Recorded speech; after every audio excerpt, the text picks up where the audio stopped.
আসসালামু আলাইকুম ভিউয়ার্স, আশা করি সবাই ভালো আছেন। আলহামদুলিল্লাহ আমি অনেক ভালো আছি। আজ আমি আপনাদের সাথে শেয়ার করব মিলাদুন্নবী কি, মিলাদুন্নবী কেন পালন করা হয়, কখন পালন করা হয়, মিলাদুন্নবী অর্থ কি, এসব বিষয়ে আলোচনা করব। অনেক মুসলমান আছে যে মিলাদুন্নবী সম্পর্কে তারা জানে না।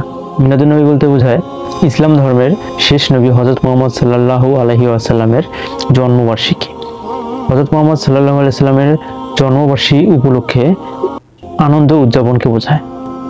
এই দিনটি ঈদে মিলাদুন্নবী নামেও পরিচিত, যেখানে নবীজির আগমনের খুশিতে এবং আল্লাহ তাআলার শুকরিয়া আদায়ের মাধ্যমে এই দিনটি পালন করা হয়।